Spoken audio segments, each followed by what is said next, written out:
کی نیت سے درود پاک پڑھ لیں۔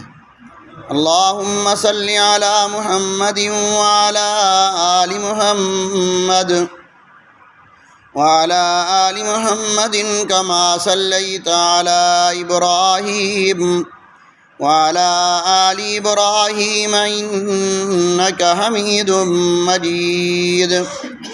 اللہم بارک علی محمد وعلی آل محمد وعلى آل محمد كما باركت على إبراهيم وعلى آل إبراهيم إنك حميد مجيد۔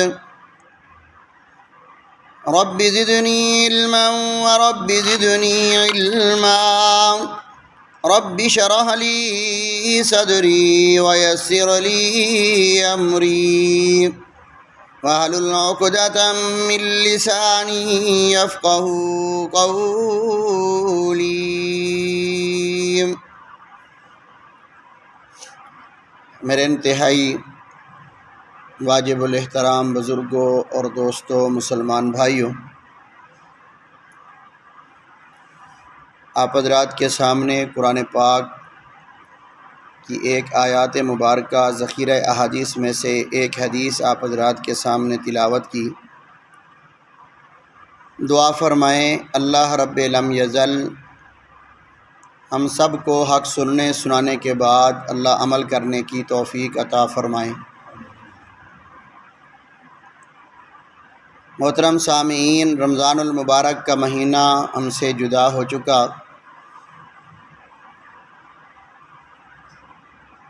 اللہ رب ذوالجلال نے رمضان المبارک کے روزے ہمارے اوپر فرض کیے،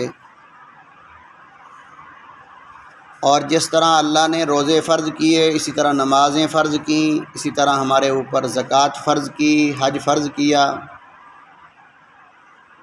اللہ رب ذوالجلال کا احسان اور انعام دیکھیں کہ جہاں اللہ نے ہمارے لیے فرض مقرر کیے تو ساتھ ساتھ ہر فرض کے ساتھ نوافل کا اہتمام کرنے کا بھی حکم دیا کہ جہاں فرض نمازیں پڑھنی ہیں تو وہاں نوافل کا بھی اہتمام کرنا ہے۔ اور پھر اللہ کا فضل دیکھیں، کل قیامت والے دن جب نماز کا حساب ہوگا، اگر نماز پوری نہ نکلی تو نوافل کو فرضوں کے قائم مقام کر دیا جائے گا۔ اسی طرح حج فرض کیا تو حج کے ساتھ عمرہ ہمارے اوپر نفلی طور پر ہمیں اس کا بھی حکم دے دیا، اجازت دے دی۔ زکوٰۃ فرض کی تو ساتھ ساتھ صدقہ خیرات کا بھی حکم دیا۔ اسی طرح تمام اعمال جو ہمارے اوپر فرض تھے ان کے ساتھ اللہ نے نفلی طور پر ہمارے اوپر اس کے ساتھ ملتی جلتی اور عبادت کا بھی حکم دیا، تاکہ کل قیامت والے دن جب تمہارے فرائض میں کمی رہ جائے تو تمہارے نوافل کو ساتھ ملا کر کے تمہارے فرائض کی تکمیل کر دی جائے۔ تو اسی طرح رمضان المبارک کے روزے ہمارے اوپر فرض ہیں تو ساتھ ساتھ نوافل کا بھی، نفلی روزوں کا بھی اہتمام کرنے کا حکم دیا۔ تو آج میں آپ حضرات کے سامنے نفلی روزے رکھنے کے کچھ فضائل عرض کروں گا۔ نفلی روزہ رکھنا یہ بھی ایک بہت بڑی عبادت ہے، اللہ ہم سب کو اس کی توفیق عطا فرمائیں۔ حضور سرور کائنات جناب محمد مصطفیٰ، سب کہہ دیں صلی اللہ علیہ وآلہ وسلم نے ارشاد فرمایا، جنت کے 8 دروازے ہیں، 8 دروازوں میں سے ایک دروازہ اس کا نام ہے باب الریان۔ ہر جنتی کو اس دروازے سے گزرنے کی، داخل ہونے کی اجازت نہیں ہوگی، بلکہ اس آدمی کو اس دروازے سے گزارا جائے گا جس نے دنیا کے اندر نفلی روزوں کا اہتمام کیا ہو۔ فرض روزوں کے لیے اللہ نے مقرر کیا 1 مہینہ، اور نفلی روزوں کے لیے کوئی تعداد نہیں، کوئی مہینہ نہیں، کوئی دن نہیں، جب چاہو رکھو اور اللہ سے اجر پاؤ۔ ایک دوسری حدیث پاک کے اندر ارشاد فرمایا میری امت کے لوگوں، ایک کوا وہ پیدا ہوتے ہی وہ اڑنا شروع ہو جائے، اڑتے اڑتے اس کا بچپنا ختم ہو جائے، پھر اس کی جوانی شروع ہو جائے، وہ پھر بھی اڑتا رہے، جوانی ختم ہونے کے بعد بوڑھا ہو جائے، وہ پھر بھی اڑتا رہے۔ فرمایا اس کی زندگی ختم ہو جائے کوے کی، جتنا اس کوے نے اپنی زندگی میں سفر طے کر لیا ہے، نفلی روزہ رکھنے والا صرف ایک روزہ رکھنے پر اللہ تجھے جہنم سے اتنا دور کر دے۔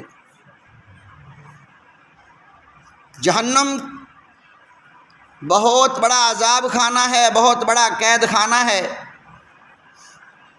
اللہ ہم سب کی اس سے حفاظت فرمائے۔ آج ہماری آنکھ کھلی ہے، سانس چل رہی ہے، ہمارے پاس وقت ہے، موقع ہے کہ ہم اس جہنم سے اپنے آپ کو دور کر سکتے ہیں۔ یہ نفلی روزوں کا سیزن چل رہا ہے، گرمی کا موسم، یہ نفلی روزوں کا سیزن ہے۔ یہاں روزے رکھیں اور جہنم سے اپنے آپ کو دور کروائیں۔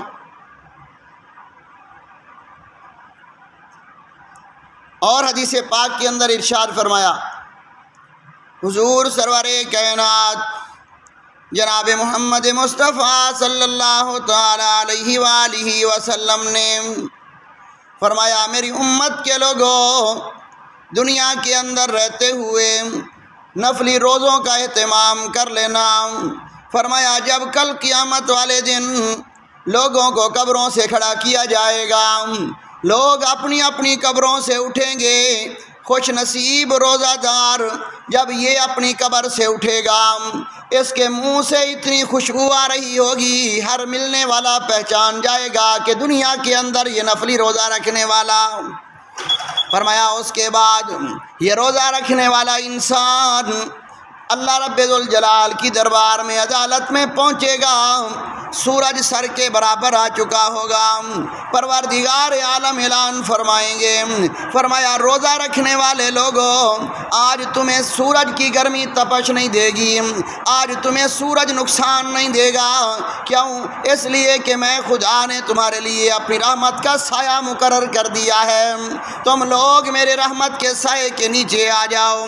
جب یہ سائے کے نیچے جائیں گے، وہاں سونے کا ایک خوبصورت دسترخوان سجا دیا جائے گا، اس کے اوپر طرح طرح کے کھانے لگا دیے جائیں گے، یہ روزہ دار لوگ وہاں کھانا کھا رہے ہوں گے، ادھر جو لوگ حساب و کتاب کی سختیوں میں سورج کی گرمی میں کھڑے ہوں گے، یہ پوچھ لیں گے، اے پروردگار عالم، آج اتنی مصیبت کا دن، آج اتنی پریشانی کا دن ہے، یہ کون سے خوش نصیب لوگ ہیں اے اللہ جو آپ کے رحمت والے سائے کے نیچے آرام کر رہے ہیں اور آپ کے دسترخوان پر کھانا کھا رہے ہیں۔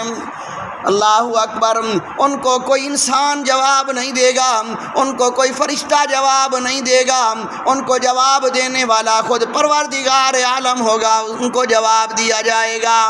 فرمایا اللہ رب ذوالجلال جواب دیں گے، تم دنیا کے اندر رہتے تھے، تم دنیا کے اندر اپنے رزق کھایا کرتے تھے، یہ میرے وہ بندے ہیں جنہوں نے میں اللہ کے حکم کو پورا کرنے کے لیے روزے رکھ لیے تھے، دنیا کے اندر یہ راتوں کو نمازیں پڑھا کرتے تھے، تم سویا کرتے تھے، آج میں خدا ان کو اس عمل کا بدلہ عطا کر رہا ہوں۔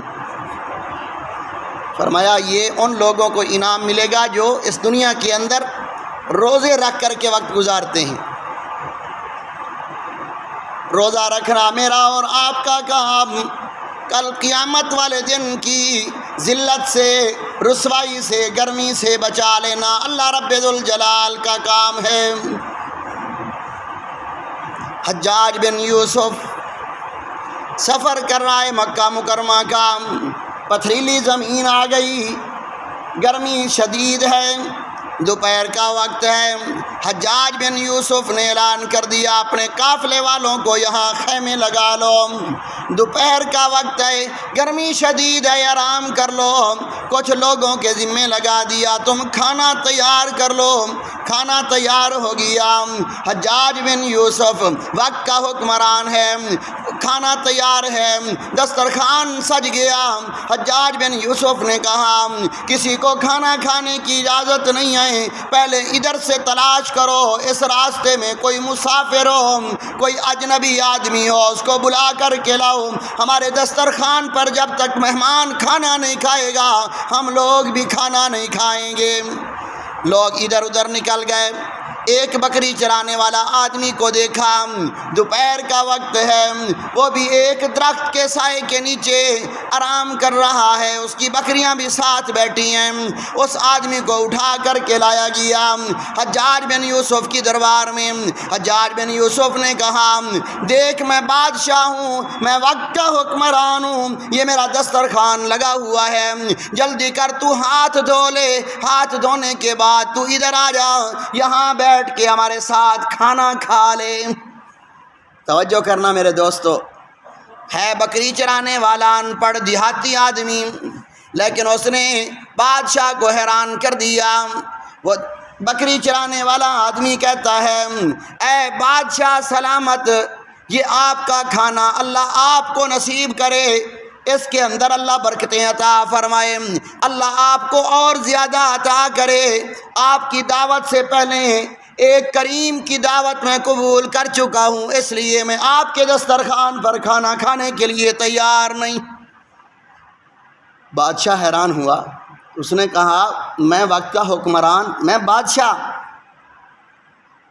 تو کس سخی کی دعوت قبول کر چکا، کس کریم کی دعوت قبول کر چکا ہے کہ میرے دسترخوان سے انکار کر رہا ہے؟ دیہاتی آدمی ہے، بکریاں چرانے والا انسان، گرمی کے اندر چلنے والا انسان جواب دیتا ہے میں تجھے اس کا تعارف کراؤں، وہ کون سا سخی ہے، وہ کون سا کریم ہے؟ وہ کہتا ہے اللہ لا الہ الا هو الحی القیوم۔ سب کہہ دو سبحان اللہ۔ بکری چرانے والے آدمی کی زبان پر بھی اللہ کی تعریف ہے، گرمی میں چلنے والے انسان کی زبان پر بھی اللہ کی تعریف ہے۔ اللہ اکبر، آج اے سی کمرے میں بیٹھ کر کے میری اور آپ کی زبان پر اے سی دینے والے رب کا نام نہیں آتا، ہزاروں کھانے کھانے کے بعد بھی ہم اس اللہ کی تعریف نہیں کرتے، وہ بھوکا رہ کر بھی اللہ کی تعریف کر رہا ہے۔ اس بادشاہ نے پوچھا اس کی دعوت کو تو نے کیسے قبول کیا ہے، کیسی اس کی دعوت ہے، ہمیں بھی بتلا۔ اس نے کہا اے بادشاہ سلامت، میں روزے کے ساتھ ہوں، میں نے روزہ رکھ لیا۔ اچھا، روزہ رکھ کے اس کی دعوت کو قبول کیا، وہ کیسے؟ وہ کہتا ہے دیکھ حضرت بلال رضی اللہ تعالی عنہ ایک دن رحمت کائنات صلی اللہ علیہ وسلم کی خدمت میں حاضر ہوئے۔ آمنہ کے لال اس وقت کھانا کھا رہے تھے۔ حضرت بلال کو کہا اے بلال کھانا حاضر ہے، آؤ کھانا کھا لو۔ حضرت بلال عرض کرتے ہیں اے اللہ کے رسول آپ کھانا کھا لیں، میں تو روزے کے ساتھ ہوں۔ رحمت والے نبی نے ارشاد فرمایا اے بلال ہم نے اپنا رزق یہاں کھا لیا، تو نے اپنے رزق کو جنت میں جمع کر لیا ہے، کل قیامت والے دن ہم لوگ تو اپنا رزق کھا چکے ہوں گے لیکن تیرا رزق تجھے اس دن پیش کر دیا جائے گا۔ رحمت والے نبی نے اس وقت ارشاد فرمایا اے بلال جب کھانا کھانے والا آدمی، جب روزہ دار آدمی ایسی قوم کے پاس ہو جو لوگ کھانا کھا رہے ہوں، جو پانی پی رہے ہوں، اللہ اکبر، اللہ رب ذوالجلال اس فرشتوں کے ذمے لگا دیتا ہے جب تک یہ بندہ روزہ دار اس مجمع کے اندر ہے اتنی دیر تک تم اس کے لیے مغفرت کی دعا کرتے رہو۔ فرمایا فرشتے جب کھانا کھا رہے ہوں لوگ اور روزہ دار آدمی ساتھ بیٹھا ہو تو فرشتے اس کے لیے مغفرت کی دعا کرتے رہتے ہیں۔ لیکن ایک بات یاد رکھنا، یہ نفلی روزوں کی بات ہو رہی ہے، فرضی روزے ہوں علل اعلان اور روزہ داروں کے سامنے کھانا حرام ہے، صرف ناجائز نہیں ہے، کہ ناجائز ہے کوئی بات نہیں، حرام ہے۔ رمضان کا احترام جس طرح روزہ رکھنا فرض ہے، اسی طرح رمضان کا احترام بھی فرض ہے۔ اگر کسی مجبوری کی وجہ سے رمضان المبارک کے مہینے میں کسی نے روزہ نہیں رکھا تو اس کو رمضان کا احترام کرنا پھر بھی فرض ہے۔ اگر کھانا پینا ہے کسی مجبوری کی وجہ سے تو چھپ کر کے کھائے پیے، روزہ داروں کے سامنے، لوگوں کے سامنے مت کھائے، ورنہ رمضان کا احترام اس سے چھوٹ جائے گا، اور جس نے رمضان کی بے قدری کی، بے احترامی کی، اللہ اس سے ایمان چھین لیتا ہے۔ حجاج بن یوسف کے سامنے وہ آدمی بکری چرانے والا کہتا ہے، آمنہ کے لال نے ارشاد فرمایا، بلال ہم نے اپنا رزق کھا لیا، تو نے اپنے رزق کو جنت میں جمع کر لیا ہے، اس لیے اے حجاج بن یوسف میں نے تو اپنا رزق جنت میں رکھ لیا ہے، اللہ کی مہمانی کھاؤں گا۔ حجاج بن یوسف نے کہا، اتنی تو گرمی ہے، اس گرمی کے اندر تجھے روزہ رکھنے کی کیا ضرورت تھی؟ وہ جواب دیتا ہے، وہ کہتا ہے، آج کی اس گرمی کے اندر روزے رکھ کے کل قیامت والی گرمی سے اپنے آپ کو بچا رہا ہوں۔ حجاج بن یوسف نے کہا، اچھا اس طرح کر، نفلی روزہ ہے، آج میں بادشاہ کی دعوت قبول کر لے، کھانا کھا لے، روزہ کل رکھ لینا، کل پورا کر لینا روزہ، یہ نفلی روزہ ہے، کھانا کھایا جا سکتا ہے مہمان کے، میزبان کے اصرار پر۔ اس آدمی نے کہا، حجاج بن یوسف تیری بات کو میں مانتا ہوں، تو مجھے کل والی زندگی کی ضمانت لکھ کر کے دے دے، میں کھانا کھانے کے لیے تیار۔ اس نے کہا، میں بادشاہ ضرور، سونے چاندی میرے پاس موجود ہے، میرے پاس قوت موجود ہے، طاقت موجود ہے، لیکن یہ بات یاد رکھ، کل کی زندگی ہے یا نہیں ہے اس کا علم میرے اللہ کے پاس ہے۔ اس نے کہا، جب تو کل کی زندگی کا پتہ نہیں بتلا سکتا تو پھر میرے لیے کل کے روزے کا کیسے بتلا سکتا ہے؟ اس لیے میں تیری دعوت قبول نہیں کرتا۔ میں مانتا ہوں تو بادشاہ، میں مانتا ہوں تیرا دسترخوان وسیع، میں مانتا ہوں تیرے دسترخوان پر ایسا کھانا موجود ہے کہ شاید میں زندگی میں ایسے کھانے کو دیکھوں بھی نہ، غریب آدمی ہوں، لیکن میں تیرے اس کھانے کو قبول نہیں کرتا، میں تو اپنے رب کے لیے روزہ رکھ کے اپنے رب کے ہاں مہمان بننا چاہتا ہوں۔ حجاج بن یوسف نے اس کے لیے کہا، اس کے لیے راستہ کھول دو، اس کو جانے دو، یہ تو اللہ کا ولی ہے۔ اس لیے میرے دوستوں، جب بکری چرانے والا غلام وہ روزہ رکھتا ہے، وہ اس گرمی کی پرواہ نہیں کرتا، اپنے رب کو راضی کرتا ہے، آج کی گرمی کو برداشت کرتا ہے، کل کی گرمی سے اپنے آپ کی حفاظت کا انتظام کرتا ہے۔ میرا دوست، آج میرے پاس اور آپ کے پاس اس سورج کی گرمی سے بچنے کے لیے درخت موجود، اس سورج کی گرمی سے بچنے کے لیے مکان موجود، اس گرمی سے بچنے کے لیے پنکھے، ہوائیں موجود ہیں، سب کچھ موجود ہے، ان سے نفع اٹھا لو، ان سے فائدہ اٹھا لو۔ آج یہ چند روزہ زندگی آخر ختم ہو جائے گی، جب قبروں کے مہمان بنیں گے کوئی پوچھے گا ہی نہیں، اگر کوئی پوچھنے والا ہے تو وہ نیک اعمال اور روزہ ہے جو ہماری قبر کے اندر ہمارے لیے سکون کا انتظام کرے گا۔ محشر کے دن سورج کی گرمی سے ہمیں بچا کے اللہ کی رحمت کا سایہ دلوائے گا، گرمی قیامت والے دن جہنم کی تپش اور جہنم کے عذاب سے بچا کے ہمیں جنت کا داخلہ نصیب کروائے گا۔ اس لیے کوشش کرو کہ اس گرمی کو گرمی نہ سمجھو، اس کے اندر روزے رکھنے کا اہتمام کرو، تاکہ کل قیامت والے دن جب اللہ کے دربار میں جائیں، اللہ حساب و کتاب لیں، اگر فرضوں کے اندر کمی رہ جائے تو 7 نوافل کو ملا کے اللہ ہمارے کامیابی کا سامان پیدا کر دے۔ اور یہ مہینہ شوال کا مہینہ چل رہا ہے، اس مہینے کے اندر ویسے ہی روزوں کا اہتمام کرنا چاہیے۔ حضور سرور کائنات جناب محمد مصطفیٰ صلی اللہ تعالی علیہ وسلم نے ارشاد فرمایا میری امت کے لوگوں، جس آدمی نے رمضان المبارک کے روزے رکھے، اس کے ساتھ شوال کے مہینے میں 6 روزوں کا اہتمام کر لیا، فرمایا اللہ رب ذوالجلال اس آدمی کو ایسے اجر و ثواب عطا فرمائیں گے جیسے اس نے پورا سال روزوں میں گزار دیا ہو۔ کتنی آسانی والی بات ہے، رمضان کے روزے تو گزر گئے، رمضان کے بعد اب کتنے روزے رکھنے ہیں؟ صرف 6، اور پھر ان کے لیے بھی آسانی ہے، کوئی ضروری نہیں ہے کہ لگاتار رکھیں، پورے مہینے کے اندر روزوں کو پورا کرنا ہے۔ ایک روزہ رکھ لیں، ایک چھوڑ دیں، ایک رکھ لیں، ایک چھوڑ دیں، ایک رکھ کے 2 چھوڑ دیں، یا جس طرح بھی آسانی کے ساتھ روزے پورے کیے جا سکتے ہیں 6 روزے رکھیں، تو فرمایا اللہ تعالیٰ پورا سال روزہ رکھنے کا ثواب عطا فرمائیں۔ ایک دوسری حدیث پاک کے اندر ارشاد فرمایا میری امت کے لوگوں، جس نے رمضان المبارک کے روزے رکھے اور پھر اس مہینے کے اندر 6 روزے رکھ لیے، پروردگار عالم ان روزوں کا انعام اس بندے کو یہ عطا فرمائیں گے، اس کے گناہوں کو معاف کر دیں گے، اور وہ آدمی روزے رکھنے کے بعد ایسے ہو جائے گا گویا کہ اس نے تو کوئی جرم کیا ہی نہیں، کوئی خطا کی نہیں، جیسے ماں کے پیٹ سے آیا تھا، اس کے نامہ اعمال میں کوئی گناہ نہیں تھا، اتنے روزے رکھنے کے بعد اب اس کے نامہ اعمال کے اندر اللہ کوئی خطا نہیں چھوڑے گا، اللہ سب کچھ معاف کر دے۔ اور ان روزوں کا بہت بڑا انعام ہے۔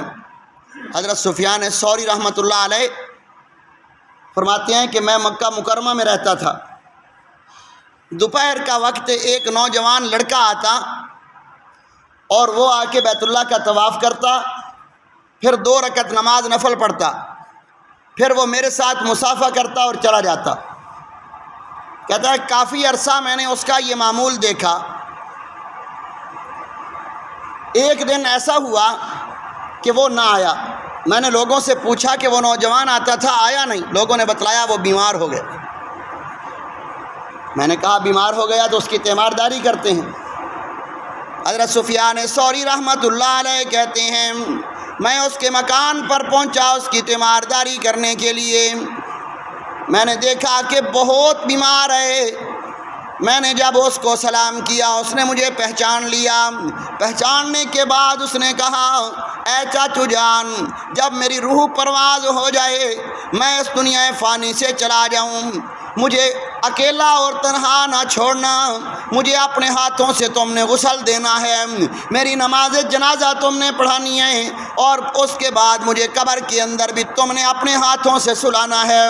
جب میری قبر تیار ہو جائے، لوگ چلے جائیں، آپ نے جانا نہیں، مجھے تنہا وہاں بھی نہیں چھوڑنا، میری قبر پر بیٹھ جانا، میرے لیے آسانی کی دعا کرتے رہنا، قرآن پڑھ کے میرے لیے ایصال ثواب کرتے رہنا، اور مجھے تلقین کرتے رہنا۔ اللہ پاک آپ کی اس محنت کی وجہ سے اللہ میں اس قبر والی زندگی کو میرے لیے آسان بنا دے۔ حضرت سفیان ثوری رحمۃ اللہ علیہ کہتے ہیں اس کی روح پرواز ہو گئی، تو میں نے اس کی وصیت کے مطابق سارے کام کیے، پھر میں اس کی قبر پر بیٹھ گیا، قرآن پڑھتا رہا۔ کہتے ہیں قرآن پڑھتے پڑھتے وہیں قبر پر مجھے نیند آ گئی، خواب کے اندر مجھے کوئی کہنے والا کہہ رہا تھا اے سفیان ثوری، یہاں قبر پر تجھے بیٹھنے کی ضرورت کوئی نہیں، ہم نے تو اس کی قبر کو جنت کا باغ بنا دیا ہے، ہم نے اس کی قبر کو تا حد نگاہ وسیع کر دیا ہے، ہم نے اس کے لیے آخرت کی منزلوں میں مدد کر کے ان کو لیے آخرت کی منزلوں کو آسان کر دیا۔ حضرت سفیان ثوری فرماتے ہیں کہ میں نے خواب میں ہی پوچھ لیا کہ کس عمل کی برکت سے اس کو یہ اعزاز ملا، تو مجھے جواب ملا رمضان المبارک کے روزے رکھنے کی برکت سے، اور اس کے بعد شوال کے 6 روزوں کی برکت سے میں نے اللہ تعالیٰ نے اس کے لیے ساری منزلوں کے اندر آسانیاں پیدا کر دی ہیں۔ آج میرے اور آپ کے پاس ابھی وقت ہے، مہینہ بھی چل رہا ہے، اللہ نے صحت بھی دی ہے، وقت بھی دیا ہے، اس سے نفع اٹھائیں اور یہ 6 روزوں کا اہتمام کریں۔ ایک بہت بڑے اللہ کے ولی عبداللہ بن غالب ہندانی رحمۃ اللہ علیہ گزرے، کہتے ہیں کہ ان کا انتقال ہو گیا، شہید ہو گئے، تو خواب میں کسی کو ملے تو انہوں نے پوچھا بتلاؤ تمہارے ساتھ کیا بنی؟ انہوں نے کہا کہ اللہ پاک نے میرے لیے آسانی کا معاملہ کیا، اللہ نے میرے لیے جنت کے دروازے کھول دیے۔ پوچھا کن اعمال کی برکت سے؟ فرمایا 3 کاموں کی وجہ سے، 3 اعمال کی برکت سے اللہ نے میرے لیے آسانیاں پیدا کر دی ہیں۔ پہلا عمل فرمایا ایمان کامل کی برکت سے اللہ نے میرے لیے جنت کے دروازے کھول دیے۔ اب یہ ایمان کامل کیا چیز ہے؟ یہ اللہ والوں کی صحبت میں بیٹھنا پڑے گا، علماء اور نیک لوگوں کی صحبت میں بیٹھ کے وہاں پوچھنا پڑے گا کہ ایمان کامل کیا چیز ہے، تاکہ ہم بھی وہ ایمان کامل اختیار کریں۔ آج ہمارے پاس ایمان کامل نہیں ہے۔ اگر ایمان کامل میرے اور آپ کے پاس ہوتا تو یہ مسجد نماز کے وقت ہر وقت بھری ہوئی ہوتی۔ اگر ایمان کامل میرے اور آپ کے پاس ہوتا، بازاروں کے اندر گناہ نہ ہوتے، ہمارے گھروں کے اندر افراتفری کا نظام نہ ہوتا، بلکہ دینداری ہوتی۔ ایمان کامل کو سیکھو، ایمان کامل اختیار کرو، اللہ اس کی برکت سے جنت کے دروازے کھول دے۔ دوسرا کام، دوسرا عمل، اس نے فرمایا دوسرا کام تہجد کی نماز ہے۔ تہجد کی نماز کی برکت سے اللہ تعالیٰ نے میری قبر کو جنت کا باغ بنا دیا ہے۔ ذرا ہم خود اندازہ لگائیں کہ ہمارے گھروں کے اندر اور ہمارے اندر کتنی تہجد کی نماز پڑھی جا رہی ہے۔ ہمارے پورے اس چک کے اندر شاید کوئی گنے چنے 2-4 آدمی تہجد کی نماز پڑھتے ہیں، باقی لوگ ہم تہجد کی نماز سے آزاد ہیں، اپنے آپ کو آزاد کیا ہوا ہے۔ تہجد کی نماز اتنی قیمتی ہے، رحمت والے نبی نے ارشاد فرمایا میری امت کے لوگوں، تہجد کی نماز کا اہتمام کرنا۔ تہجد کی برکت سے جب تم قبر میں جاؤ گے، تمہاری قبر جنت کا باغ بن جائے گی۔ وہاں کے سانپ، بچھو، قبر کا اندھیرا، فرمایا تہجد کی برکت سے یہ تمام باتیں ختم ہو جائیں گی اور جنت کا باغ بن جائے گی تمہاری قبر۔ اور بھی بے شمار فضائل ہیں تہجد کی نماز کے، دعائیں قبول ہوتی ہیں۔ حضرت موسیٰ علیہ السلام نے پوچھا، اے پروردگار عالم، کوئی ایسا وقت بتا جس وقت تجھ سے مانگا جائے اور تو اس کو قبول کر لے۔ حضرت موسیٰ علیہ السلام سے اللہ تعالیٰ نے فرمایا میرے موسیٰ، ہر وقت مانگو، میں ہر وقت سنتا ہوں۔ حضرت موسیٰ علیہ السلام نے پھر پوچھا، اے پروردگار عالم، کوئی تو تیرا خاص وقت ہوگا۔ 3 مرتبہ پوچھنے پر اللہ تعالیٰ نے فرمایا، اے موسیٰ، تہجد کا وقت ہے، تہجد کے وقت میں اگر کوئی زانی بھی مجھے پکارتا ہے تو میں اس کی پکار بھی سن لیتا ہوں۔ ٹیکس لینے والا کوئی ظالم بھی مجھے پکارتا ہے تو اس کی پکار بھی میں سن لیتا ہوں۔ لیے تہجد کا وقت بڑا قیمتی وقت ہے، اس کو ضائع نہ کیا کریں۔ اللہ ہم سب کو تہجد کی نماز کی توفیق عطا فرمائے۔ اور تیسری چیز کیا ہے جس کی وجہ سے اللہ نے قبر کو جنت کا باغ بنا دیا؟ فرمایا تیسری چیز گرمیوں کے روزے۔ گرمی میں روزہ رکھنے کی برکت سے اللہ تعالیٰ نے میری قبر کو جنت کا باغ بنا کے میرے لیے جنت کے دروازے کھول دیے ہیں۔ یہ 3 اعمال ہیں جنہوں نے قبر کو جنت کا باغ بنا دیا، ایمان کامل اور تہجد کی نماز اور گرمیوں کے روزے۔ پھر اس پوچھنے والے نے پوچھا، حضرت آپ کی قبر کی مٹی سے خوشبو آ رہی ہے، آپ کی قبر کی مٹی معطر ہے، کیا عمل ہے آپ کا؟ فرمایا میرے 2 عمل تھے، ان کی برکت سے اللہ تعالیٰ نے میری قبر والی مٹی کو بھی خوشبودار بنا دیا ہے۔ فرمایا ایک عمل قرآن پاک کی تلاوت ہے اور دوسرا سخت گرمیوں میں روزے رکھا کرتا تھا۔ ان کی برکت سے اللہ نے میری قبر کو جنت کا باغ بھی بنایا اور میری قبر والی مٹی کو خوشبودار بھی بنایا ہے۔ بعض قبروں سے بدبوئیں آتی ہیں اور بعضوں سے خوشبوئیں آتی ہیں، اس لیے میرا دوست گناہ والی زندگی چھوڑ۔ اللہ کا قرآن بھی کہتا ہے کہ اسلام کے اندر پورے داخل ہو جاؤ۔ یہ نہیں ہے کہ نماز پڑھو، روزہ چھوڑ دو، روزہ رکھو، زکوٰۃ چھوڑ دو، نہیں، اسلام کے اندر پورے کے پورے داخل ہو جاؤ۔ حقوق اللہ کی بھی پابندی کرو اور حقوق العباد کی بھی پابندی کرو، ایک دوسرے کے معاملات کا بھی خیال رکھو، کہیں ایسا نہ ہو عبادات کا تو زور ہو اور معاملات کے اندر گڑبڑ ہو، کل قیامت والے دن پھر ان معاملات کی وجہ سے پکڑے جائیں گے۔ تو شوال کا مہینہ چل رہا ہے، شوال کے مہینے کے روزوں کا بھی اہتمام کرو، اور رمضان المبارک کا مہینہ گزر چکا اور آگے رمضان المبارک کی تیاری شروع کر دو، انتظار میں لگ جاؤ۔ اللہ ابھی سے ہمارے نامہ اعمال کے اندر رمضان کا انتظار کرنے والا شمار کر دے۔ ہر مہینے کے 3 روزے رکھو، ان کو کہتے ہیں ایام 20، 13، 14 اور 15۔ ہر مہینے کی چاند کی جو تاریخ ہے 13، 14 اور 15، ان روزوں کا بھی اہتمام کرو۔ حضرت علی رضی اللہ تعالیٰ عنہ فرماتے ہیں ایک وقت دن دوپہر کا وقت میں حضور علیہ الصلاۃ والسلام کی خدمت میں حاضر ہوا۔ رحمت والے نبی نے ارشاد فرمایا اے علی ذرا قریب ہو جاؤ۔ میں قریب ہو گیا۔ حضرت علی رضی اللہ تعالیٰ عنہ فرماتے ہیں امام الانبیاء سرور کائنات صلی اللہ علیہ وسلم نے ارشاد فرمایا اے علی جبرائیل امین میرے پاس آئے ہوئے ہیں اور آپ کو سلام کہہ رہے ہیں۔ کتنے خوش نصیب تھے وہ صحابہ جن کو آسمانوں سے اللہ سلام بھیجا کرتے تھے۔ حضرت علی رضی اللہ تعالیٰ عنہ نے جواب دیا علیک وعلیہ السلام۔ رحمت والے نبی نے ارشاد فرمایا جبرائیل آپ سے بات کرنا چاہتا ہے، آپ کو پیغام دینا چاہتا ہے۔ حضرت علی عرض کرتے ہیں اللہ کے رسول ارشاد فرمایا جبرائیل امین آپ کو کہتے ہیں ہر مہینے کے 3 روزے رکھ لیا کرو۔ 3 روزے رکھنا تمہارا کام ہے۔ اللہ رب ذوالجلال ایک ایک روزے پر تمہیں اتنا انعام عطا فرمائے گا کہ تمہاری سوچ سے بھی زیادہ۔ حضرت علی نے پوچھ لیا 3 روزوں پر اللہ مجھے کیا انعام عطا فرمائے گا؟ فرمایا جب تو 1 روزہ رکھے گا اللہ تعالیٰ تجھے 10,000 سال روزے رکھنے کا ثواب عطا فرمائے گا۔ جب تو دوسرا روزہ رکھے گا اللہ 30,000 سال روزوں کا ثواب تمہیں عطا فرمائے گا۔ جب تو تیسرا روزہ رکھے گا اللہ تعالیٰ 1,00,000 سال روزوں کا ثواب تمہیں عطا فرمائے گا۔ حضرت علی رضی اللہ تعالیٰ عنہ نے پوچھا اے اللہ کے رسول کون سی تاریخ کے روزے رکھنے ہیں؟ جبرائیل امین نے بتلایا ہر مہینے کی 13 تاریخ کا روزہ رکھ، 14 کا روزہ رکھ اور 15 کا روزہ رکھ۔ حضرت علی رضی اللہ تعالیٰ عنہ سے پوچھا گیا ایام 20 ان کو کیوں کہا جاتا ہے؟ ایام 20 کا کیا مطلب؟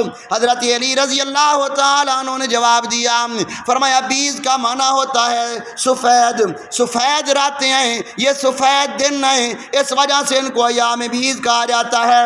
فرمایا جب حضرت آدم علیہ السلام سے اللہ ناراض ہوئے، حضرت آدم کو جنت سے نکال کے دنیا میں بھیجا گیا، سورج نے حضرت آدم علیہ السلام پر جب اپنی شعائیں ڈالیں حضرت آدم علیہ السلام کا رنگ کالا ہو گیا۔ جب اللہ رب ذوالجلال راضی ہو گئے جبرائیل امین آئے، جبرائیل امین نے آ کر کے پوچھا اے آدم تمہاری کوئی خواہش ہو تو بیان کرو، اللہ تمہاری خواہش کو پورا کرنے کے لیے تیار ہے۔ حضرت آدم علیہ السلام نے عرض کی جنت میں تھا تو میرا جسم سفید تھا اب کالا ہو گیا، یہ اسی طرح سفید ہو جائے۔ ایک روایت کے اندر آتا ہے کہ فرشتوں نے اللہ کے سامنے التجا کی اے پروردگار عالم یہ وہ آدم ہے جس کو آپ نے اپنے ہاتھوں سے بنایا، یہ وہ آدم ہے جس کو آپ نے جنت میں بھیجا، یہ وہ آدم ہے جس سے فرشتوں کو سجدہ کروایا، اے اللہ مہربانی کر دے ہم اس کے جسم کو سفید کر دے۔ جبرائیل امین نے آ کر کے بتلایا اے آدم 13 تاریخ کا روزہ رکھنا، 14 کا روزہ رکھنا، 15 کا روزہ رکھنا، یہ 3 روزے رکھ لو اللہ تعالیٰ تمہیں سفید کر دے گا۔ حضرت آدم علیہ السلام نے 13 کا روزہ رکھا، تیسرا حصہ جسم کا سفید ہو گیا۔ 14 کا روزہ رکھا تو 2 حصے جسم سفید ہو گیا۔ جب تیسرا روزہ 15 کا رکھا تو پورا وجود ہی سفید ہو گیا۔ اس لیے فرمایا ان کو ایام 20 کہا جاتا ہے۔ ہر مہینے کے 3 روزے رکھو۔ حدیث پاک میں فرمایا کہ جو آدمی ہر مہینے میں 3 روزے رکھتا ہے 13، 14 اور 15 کا اللہ تعالیٰ اس کو پورا سال روزہ رکھنے کا ثواب عطا فرماتے ہیں۔ شوال کا مہینہ بھی چل رہا ہے اور ابھی یہ تاریخیں بھی آنے والی ہیں، شوال کے روزے بھی رکھیں اور انہی دنوں کے اندر رکھ لیں تو ایام 20 کے روزے رکھنے کا ثواب بھی مل جائے گا اور شوال کے روزے رکھنے کا ثواب بھی اللہ تعالیٰ عطا فرمائیں۔ تو جس طرح فرض ضروری ہیں تو فرضوں کے ساتھ ساتھ نوافل بھی ضروری ہیں۔ فرض نماز کے ساتھ نفل نماز ضروری، فرض روزوں کے ساتھ نفلی روزے ضروری، تاکہ کل قیامت والے دن اللہ تعالیٰ ہم سب کے لیے نجات کا سامان پیدا کر دے۔ جو کہا سنا اللہ عمل کی توفیق عطا فرمائے۔